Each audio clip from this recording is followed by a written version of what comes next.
Bismillahirrahmanirrahim. Our topic of discussion today is the binomial distribution. क्योंकि अब हम जो है वो डिस्कस करने जा रहे हैं कि since there are two types of variables, तो discrete और continuous probability distribution. तो अब जो distributions हैं वो भी दो तरह की हैं, discrete probability distributions और continuous probability distribution.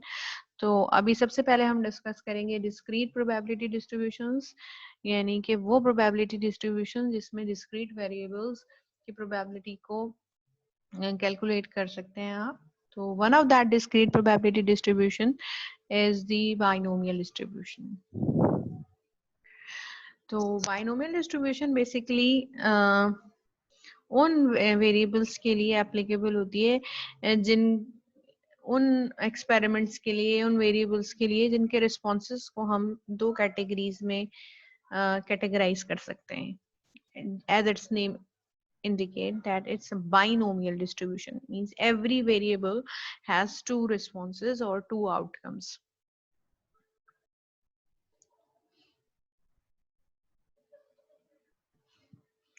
So this distribution basically ये drive कैसे की गई है? This distribution is derived from a process known as Bernoulli trial. और Bernoulli trial basically ये वो ट्रायल है, ये वो एक्सपेरिमेंट है कि जब हम कोई एक्सपेरिमेंट करें और उसके दो आउटकम्स हो तो उस ट्रायल को हम बर्नौली ट्रायल कहते हैं. और ये जो नाम है बर्नौली ट्रायल या बर्नौली एक्सपेरिमेंट, ये basically on the basis of a mathematician है, उसके ऑनर में रखा गया है. So when a random process और एक्सपेरिमेंट, जिसको हम ट्रायल कहते हैं, called trial, it's it can result in only one of two mutually exclusive outcomes.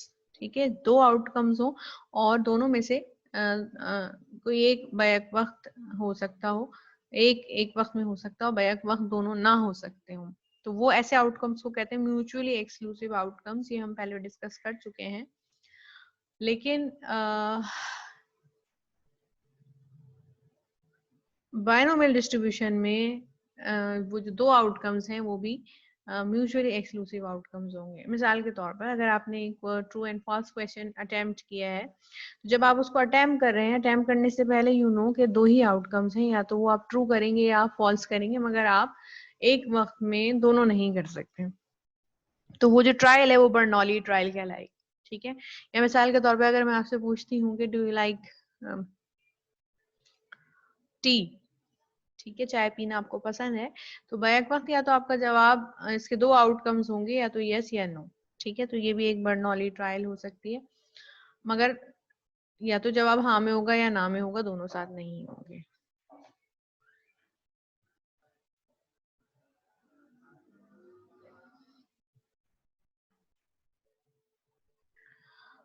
So binomial distribution जो है इस तरह से काम करती है कि वो तमाम एक्सपेरिमेंट्स जिनके दो आउटकम्स हो, तो they are following actually the binomial distribution. और ऐसे तमाम वेरिएबल्स के लिए, डिस्क्रीट वेरिएबल्स के लिए आप बाइनोमियल डिस्ट्रीब्यूशन का इस्तेमाल कर सकते हैं. ठीक है, जैसे कि अगर हम बायोलॉजिकल एग्जांपल की बात करें तो लाइव और डेड.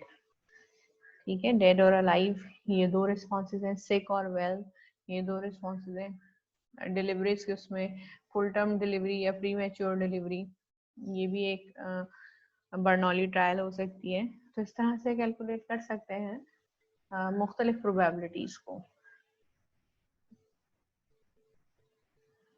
ठीक है, तो ऐसे प्रोसेस को बर्नौली ट्रायल कहते हैं. ठीक है, for example medical treatment can be classified as effective और ineffective depending on the results.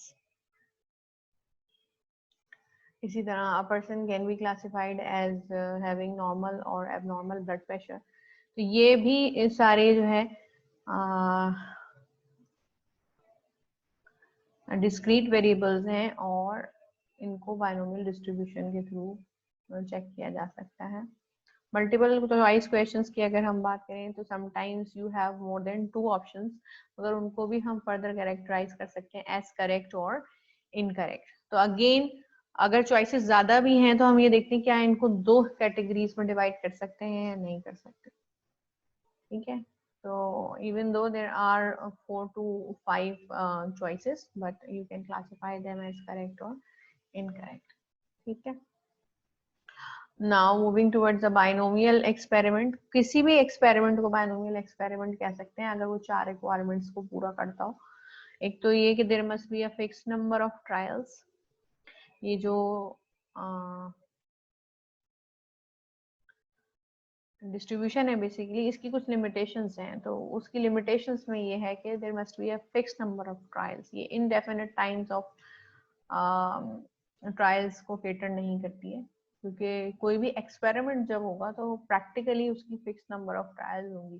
Theoretically तो आप अज्यूम कर सकते हैं किसी भी चीज को, मगर प्रैक्टिकली उसकी कुछ फिक्स नंबर ऑफ ट्रायल्स होंगी। तो कोई भी एक्सपेरिमेंट वो उसकी फिक्स नंबर ऑफ ट्रायल्स का आपको आइडिया होना चाहिए कि वो कितनी दफा हुआ है, ठीक है। You should have the information about how many times any experiment is repeated, ठीक है। Each trial, second इसकी वो हमने डिस्कस किया कि can only have 2 outcomes or the outcomes that can be reduced to 2 outcomes। अच्छा, इन 2 outcomes में से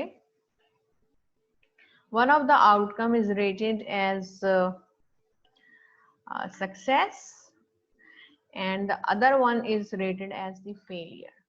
ये जो भी 2 आउटकम्स होंगे उनमें से एक को सक्सेस कहते हैं और एक को फेलियर कहते हैं, ये एक सेकंड कंडीशन है। द थर्ड इज ये जो आउटकम्स हैं each trial they must be independent of one another. ये आउटकम्स जो हैं वो हर ट्रायल में एक दूसरे से इंडिपेंडेंट होने चाहिए। मिसाल के तौर पर अगर मैं आपसे पूछती हूँ कि आपको चाय पसंद है तो आपका जवाब यस और नो में होगा, ठीक है। अब मैं किसी और पर्सन से पूछती हूँ आपको चाय पसंद है तो जवाब अगेन यस और नो में होगा, मगर that would be independent of the first person, ठीक है। तो इस तरह से, या अगर मैं आपसे बात करूं if you toss a coin, तो first time you toss a coin outcomes are 2, ठीक है, हेड एंड टेल। ये भी एक बर्नौली प्रोसेस है और बर्नौली ट्रायल है, लेकिन जो अगर फर्स्ट करें वही कॉइन आप सेकंड टाइम टॉस कर रहे हैं and again the outcomes are 2 but that are totally independent of the first results of the first trial. तो पहले दफा में आपका हेड आए या आपका टेल आए that's highly independent of the second time. Second time में जो भी है that's independent of the first time, तो they are fulfilling this requirement. तो ये एक बायनोमियल एक्सपेरिमेंट है according to these 3 requirements.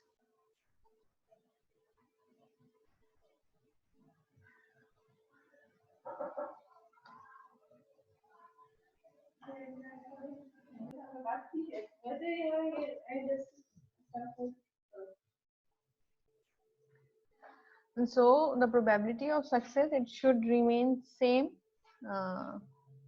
The fourth condition is that whatever you designate as success, उसकी जो probability है, it should remain same for each trial. For example, if you conduct tossing coin, so the first time probability of success, अगर आपका head success है तो वो 0.5 है, और सेकेंड टाइम भी अगर आप उसको रन करेंगे तो प्रोबेबिलिटी ऑफ सक्सेस तो चेंज नहीं होगी, तो वो 0.5 ही रहेगी every time you done an experiment या टॉसिंग अ कॉइन। तो अगर if you designate head as your success, तो जब भी आप वो प्रोबेबिलिटी का ट्रायल करेंगे तो सक्सेस की प्रोबेबिलिटी जो है वो it should remain same for each trial. ये 4 बेसिक रिक्वायरमेंट्स हैं,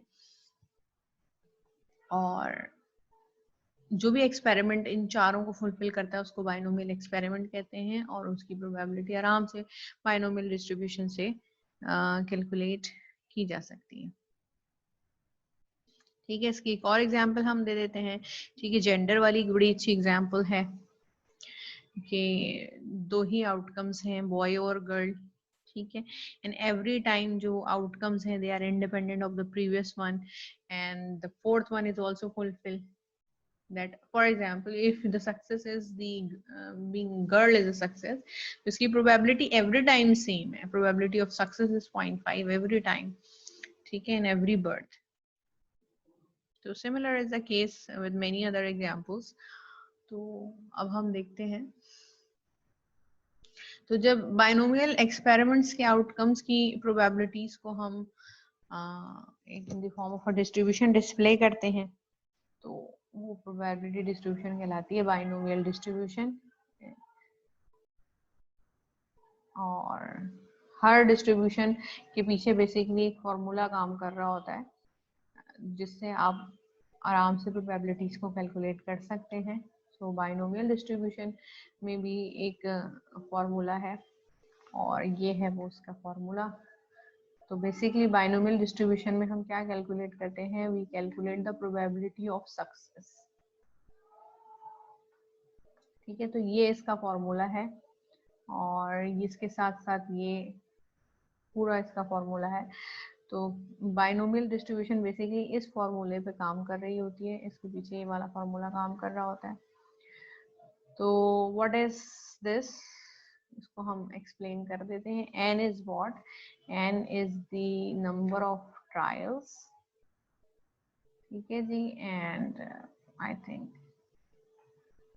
what is this, p, p is the probability of success, numerical probability of success, ठीक है। and q is the probability of failure। और हमें बात पता है कि अगर दो ही आउटकम्स हैं तो टोटल प्रोबेबिलिटी हमें पता है 1 होती है। So if you know the probability of success, ठीक है, तो अगर if you subtract it with 1, तो you can get the probability of failure. तो ये वही वाली बात है कि by using the complement rule हमें पता है टोटल प्रोबेबिलिटी 1 है और दो ही आउटकम्स हैं। तो अगर if you know the probability of 1, so by subtracting it with the total probability you can get the probability of the other one, ठीक है। तो बहुत ऑब्वियस सी बात है कि if you know the probability of success, तो ultimately you know the probability of failure, ठीक है। तो अगर मैं आपसे कहूँ कि जनाब आज 70% चांस है कि आज बारिश होगी, तो आपको ये डेफिनेटली पता है कि 30% ये चांस है कि बारिश नहीं होगी। तो चांस ऑफ बारिश होना अगर सक्सेस है और ना होना अगर फेलियर है, तो आपको दोनों की प्रोबेबिलिटी पता है by just knowing the probability of a 1, ठीक है। तो सिंपली उसको 1 में से माइनस कर देते हैं, तो दूसरी प्रोबेबिलिटी आराम से आप कैलकुलेट कर सकते हैं। Plus what is this, x, ठीक है। x is the number of success in n trials, ठीक है। Number of success in an trials का मतलब क्या है, मिसाल के तौर पर अगर आपने एक कॉइन को 20 बार टॉस किया, तो ये एक बाइनोमियल एक्सपेरिमेंट है। और ये अगर मैं आपसे कहूँ कि what is the probability that you get 10 heads, ठीक है।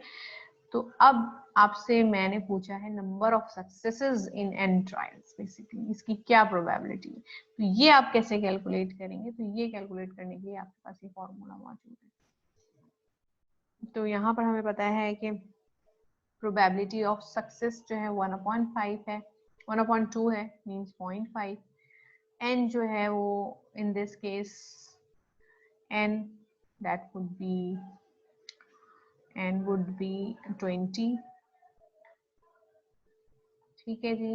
और अगर इसी फॉर्मूले को देखें तो आपसे पूछा है प्रोबेबिलिटी ऑफ सक्सेस, तो आपसे पूछा है एग्जैक्टली सक्सेस आपकी हेड है, तो x, एंड आपसे पूछा है what is the probability that you get 10 heads, ठीक है जी। तो ये जनाब आपके पास प्रोबेबिलिटी ऑफ गेटिंग 10 हेड्स हम यहाँ कैलकुलेट करेंगे, ये 20। और ये जो सिंबल है बेसिकली ये फैक्टोरियल का सिंबल है। फैक्टोरियल का मतलब है 20, फैक्टोरियल का मतलब है 20 इंटू 19 इंटू 18 इंटू 17 इंटू 16, ये पीछे तक 1 तक जाएगा, ठीक है। तो फैक्टोरियल का मतलब है जो भी फैक्टोरियल है उसको उसके पीछे वाले जितने भी नंबर्स हैं उनसे मल्टीप्लाई करेंगे तो वो फैक्टोरियल आ जाएगा। आपके कैलकुलेटर्स में ये ऑप्शन मौजूद है, तो आप शिफ्ट दबा के कोई भी बटन ऐड करके ये फैक्टोरियल प्रेस करेंगे तो आपको उसकी वैल्यू पता चल जाएगी। मिसाल के तौर पर अगर मैं आपसे कहूँ 3 फैक्टोरियल, 3 फैक्टोरियल का मतलब है 3 इंटू 2 इंटू 1, तो 3 फैक्टोरियल का मतलब है 6, ठीक है। अगर मैं आपसे कहूँ 2 फैक्टोरियल तो 2 इंटू 1, 2 फैक्टोरियल इज 2। ठीक है, अगर मैं आपसे कहूँ 5 फैक्टोरियल, तो 5 फैक्टोरियल का मतलब है 5 इंटू 4 इंटू 3 इंटू 2 इंटू 1। तो ये आप कैलकुलेट करेंगे, वैसे भी कैलकुलेट कर सकते हैं मैनुअली, मगर अब जैसे 20 फैक्टोरियल है तो ये बड़ा नंबर है, तो आप इसमें कैलकुलेटर की मदद से शिफ्ट दबाकर आराम से इसको फाइंड आउट कर सकते हैं। ठीक है, तो नीचे वाला भी आप आराम से इस तरह कर सकते हैं कि भाई just subtracting it with this one, 20 में से माइनस करेंगे, x is again the number of success.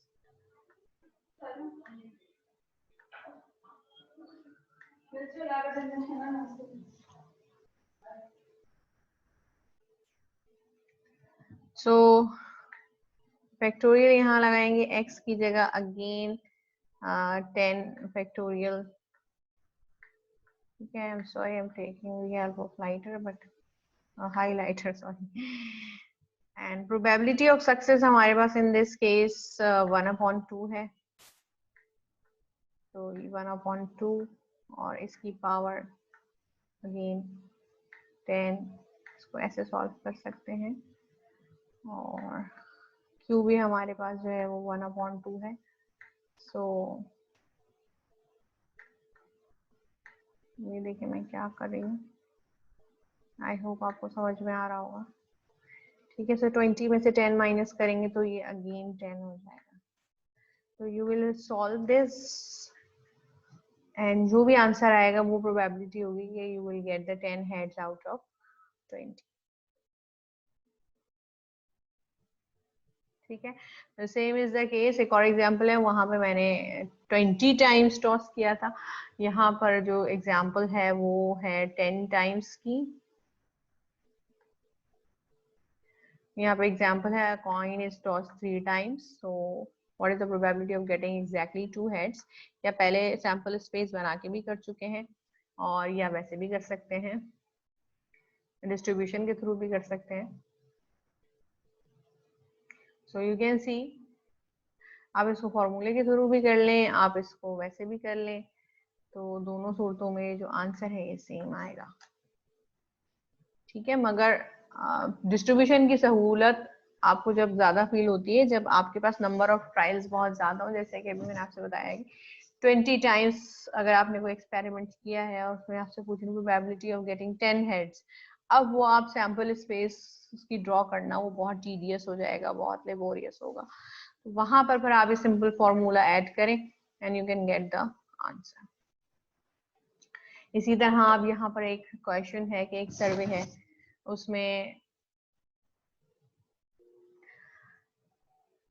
Out of 5 American, 1 out of 5 American ये कहते हैं कि वो visited doctor in any given month, साल में 5 में से एक जरूर जो है वो विजिट करता है। तो अगर 10 लोग सिलेक्टेड हैं random, find the probability that exactly 3 will have visited a doctor last month. तो प्रोबेबिलिटी क्या होगी, प्रोबेबिलिटी ऑफ सक्सेस क्या है यहाँ पर, सक्सेस है 1 आउट ऑफ 5 का मतलब है प्रोबेबिलिटी ऑफ सक्सेस है 1/5, क्योंकि डॉक्टर के पास विजिट करना यहाँ पर जो है वो सक्सेस है। और फेलियर क्या होगी, again when you know the probability of success you know the probability of failure। तो 4 उसमें से विजिट नहीं करते हैं, तो 4/5 is the probability of failure। N जो है टोटल कितने लोग सिलेक्ट किए हैं, 10 लोग सिलेक्ट किए हैं, और x is number of successes, exactly 3 have visited doctor, इसकी प्रोबेबिलिटी आपको मालूम करनी। व्हाट दे सिंपली डिड कि आपको ये डिसाइड करना है, प्रोबेबिलिटी मालूम करनी है, तो आप सोचेंगे कि कितनी बार एक्सपेरिमेंट हुआ है, तो 10 टाइम्स हुआ है, तो अब आपको डिस्ट्रीब्यूशन यूज करनी है, तो कौन सी यूज करेंगे, तो definitely number of American is a discrete variable. तो अब डिस्क्रीट में आप कौन सी यूज करेंगे, बाइनोमियल करेंगे, क्या करेंगे, तो आप देखेंगे कि ये फुलफिल करेगी सिचुएशन सारी कि नहीं। डेफिनेटली दो ही आउटकम, या तो बंदा विजिट करता है डॉक्टर को या नहीं करता है। तो इन्होंने यहाँ पे आपको फैक्ट्स एंड फिगर्स भी बताए हुए हैं कि आउट ऑफ 5 जो है 1 अमेरिकन वो विजिट करते हैं, ये सक्सेस है। और सक्सेस का कैसे पता चलेगा कि ये सक्सेस है, क्योंकि ये आपसे पूछ क्या रहे हैं, exactly 3 will have visited doctor, इसकी प्रोबेबिलिटी पूछ रहे हैं। तो a person that have visited a doctor last month यानी इन एनी गिवन मंथ, ये बेसिकली सक्सेस है, और इसकी प्रोबेबिलिटी भी यहाँ पे आपको मेंशन की है। तो ये आंसर जो है आपने आराम से कैलकुलेट कर लिया। ठीक है, तो ये कैलकुलेटर की मदद से फैक्टोरियल आराम से आप कैलकुलेट कर सकते हैं, और ये सब कैलकुलेट करने के बाद ये प्रोबेबिलिटी है कि उनमें से अगर 10 हैं तो उसमें से 3 ने कम से कम हॉस्पिटल को विजिट किया हुआ, डॉक्टर को विजिट किया। इसी तरह एक और यहाँ पर सर्वे है एम्प्लॉयमेंट का, ये from teenage research found that 30% of teenage consumers they receive their spending money from part-time jobs. 30% ये आपको given है probability of doing part-time jobs. तो it's 0.3 सिंपल। तो जो जॉब नहीं कर रहे तो उनकी क्या प्रोबेबिलिटी है, 0.7 या 70% जॉब नहीं कर रहे। अच्छा, if 5 teenagers they are selected at random, तो n आपके पास 5 हो गया। Find the probability that at least 3 of them will have part-time jobs. पिछला जो सवाल था उसमें exactly 3 था, ये वाला जो सवाल है इसमें at least है, तो at least वाला कॉन्सेप्ट आप पहले यूज कर चुके हैं, तो आप वो यहाँ यूज करेंगे। तो at least का मतलब है कम से कम, और कम से कम में at least 3 का मतलब है कम से कम 3, 4 भी हो सकते हैं, वो 5 भी हो सकते हैं। तो टोटल आपने 5 लिए हैं, आप क्या करेंगे, formula probability of getting exactly 3, formality probability of getting exactly 4 और प्रोबेबिलिटी ऑफ गेटिंग एग्जैक्टली 5, इन तीनों को कैलकुलेट करेंगे and you will then sum them up. ठीक है, so you will get the probability of at least.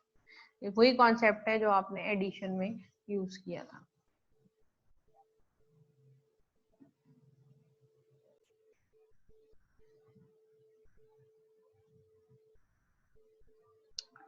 अच्छा, अब ये अगर एटलीस्ट की बात अगर हम करें तो 5 लोग आपने सिलेक्ट किए और एटलीस्ट 3 वाला इस क्वेश्चन अगर आपके पास है तो ये तो करना आसान है। ठीक है, कि 5 है और एटलीस्ट 3 आपने किया, तो 3 का कैलकुलेट कर लिया, 4 का कर लिया, 5 का कर लिया।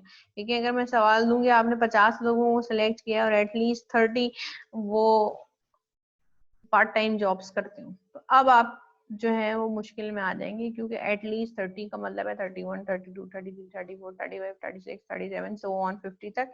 पहले आप उनका कैलकुलेट करें और फिर उनको जमा करें, फिर प्रोबेबिलिटी निकालें। तो क्या कोई और सोल्यूशन है? Yes, you can compute probabilities bye using the tables. ठीक है, तो टेबल्स जो है हर डिस्ट्रीब्यूशन के लिए डेवलप किए गए for the selected values of n and p. तो टेबल आप बायनोमियल डिस्ट्रीब्यूशन का टेबल आपकी फोटो स्टेट शॉप पर है, ये बायनोमियल डिस्ट्रीब्यूशन का टेबल है। इन्होंने एग्जांपल वही वाली दी हुई है टॉसिंग अ कॉइन की, तो आप हम वही देख लेते हैं। यहाँ पर टेबल कुछ इस तरह का है कि यहाँ this is an fix number of trials, this is x ये नंबर ऑफ सक्सेस, और ये प्रोबेबिलिटी दी। तो आपको पता है कि अगर आप कॉइन को 3 बार टॉस करते हैं तो प्रोबेबिलिटी जो है वो 5 है।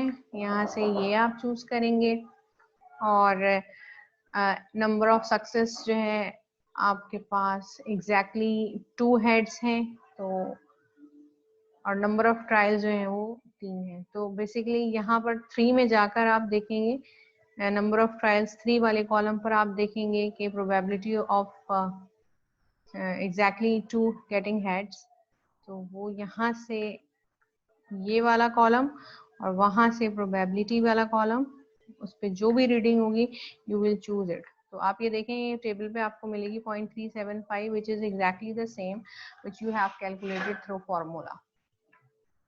तो इस तरह आप नंबर ऑफ ट्रायल्स में जाके एग्जैक्टली जो आपका रिक्वायर्ड नंबर ऑफ ट्रायल्स हैं वहां पर क्वेश्चन में, वहां से जाके आप number of success exact number of success पे देख सकते हैं रीडिंग क्या है, और फिर विदाउट कैलकुलेटिंग आपके टेबल्स डेवलप है, आप ये वैल्यूज लें और ऐड करें और प्रोबेबिलिटीज कैलकुलेट कर लें। आई थिंक ठीक है, तो